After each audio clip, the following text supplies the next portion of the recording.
Ndaramukije mwese muri kwa televiziyo Gitage ndi mwene wanyu Bertran agiye gusangira namwe kino cy'ibyo cy'uno munsi aho twari kubijanye yuko Imana yafiseko ivyiyumviro vy'amahoro. Tusome ijambo ry'Imana muri Yeremiya igice 29:11 havuga ngo kuko nzi ivyiyumviro mbiyumvirako nije uhoraho mbivuze ko ari ivyiyumviro vy'amahoro atari ivy'ivyago kugira ngo mbahe ivyizigiro vyo mu iherezo ryanyu.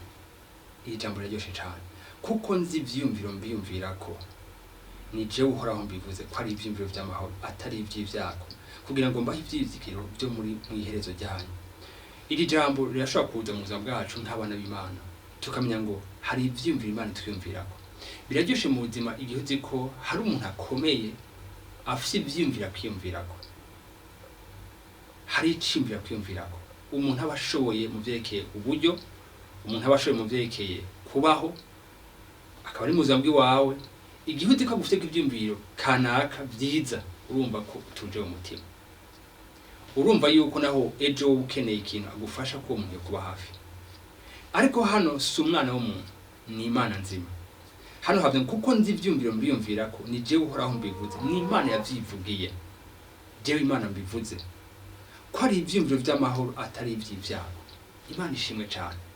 Uno munsi ushobora guca ahantu ukabona yuko umengo nta kigenda, ukabona ko umengo hari ibyago hirya no hino, ukamengo ibyago byose byaje kuza mu bwawe, ukamengo nta gikorekana ke mu buzima bwawe, nta na kimwe cyo kira mu buzima bwawe, bimaze igihe kirekire cyane. Ariko hano ijambo ryavuze ngo kuko nzi ivyiyumviro nkwiyumvirako ari ivyiyumviro vy'amahoro atari ivy'ivyago. Muri kano kanya ino jambo si jambo ry'umwana w'umuntu, ni jambo ry'Imana rije kugira ngo hari ivyiyumviro vy'amahoro Imana ifise kuza mu bwawe, si ivyiyumviro vy'ivyago. Ushobora kuri kuraca ahantu mu bihe bibabaje cyane, mu bihe bitaryoshe, ariko iri jambo no munsi rize mu mutima wawe, rize kugukomeza, rize kukuremesha, umenye ngo Imana igufiseko ivyiyumviro vy'amahoro. Uno munsi aho uja kuja hose, nibaza gutaha uri muhiri wawe, aho uja kwisanga hose, iri jambo rigume ririvyuka mu mutima wawe ngo Imana ifiseko ivyiyumviro vy'amahoro. Ushobora ndiko ndaca muri no nzira itaryoshe, mugabo hamwe niyo nzira ndiko ndacamo umengo ntibiryoshe, hari ivyiyumviro vy'amahoro biri kuza mu wanje.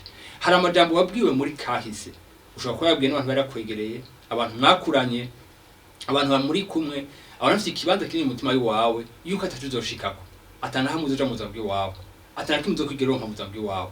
Ariko ijambo hano riravuze ngo hari ivyiyumviro vy'amahoro Imana igufiseko. Abantu ivyo baravuze, ariko intahi y'Imana yamiruta intahi y'abantu. Abantu abasivyo bashobora kuvuga, mugabo hari ico Imana ishingira intahi, nuko Imana igufiseko ivyiyumviro vy'amahoro. Ushobora kuba utashitse kure cyane mu buzima, waripfuje kwiga amashuri menshi ariko ntivyakunze, waripfuje kuvukira mu muryango mwiza ariko ntivyakunze, ariko hamwe n'ivyo vyose umenye ngo Imana igufiseko ivyiyumviro vy'amahoro. Ejo hawe ni heza, byose bikwanizamo kutugira neza. Ushobora kuhaciye mu esheke menshi mu buzima, wagize ama erreur menshi muri kahise, hari ibyo wakoze bikora nabi, muganje kukubwira uno munsi ngo ivyo vyose bikwanizamo kukugira neza, kuko hari ivyiyumviro vy'amahoro Imana ifise kuza mu wawe. Ejo hawe ni heza kuko hari ibyo Imana igufiseko. Iyo ufise umuvyeyi canke ufise umugenzi akwitwaritse ashoboye yama kwimvira ko ivyiyumviro vy'amahoro, wama wumva ko umengo ufise bizogenda neza. Ariko umwana w'umuntu ashobora kunanirwa, muga Imana yacu ishobora kunanirwa. Umwana w'umuntu ashikana kakaba ari limite, muga Imana yacu nta burimbi buhari. Uyu munsi rero uremeshize mwino jambo ryuko hari ivyiyumviro vyiza Imana igufiseko, ivyiyumviro vy'amahoro atari ivy'ivyago. Iyo murakoze cyane aho muri hose mugira ibihe byiza.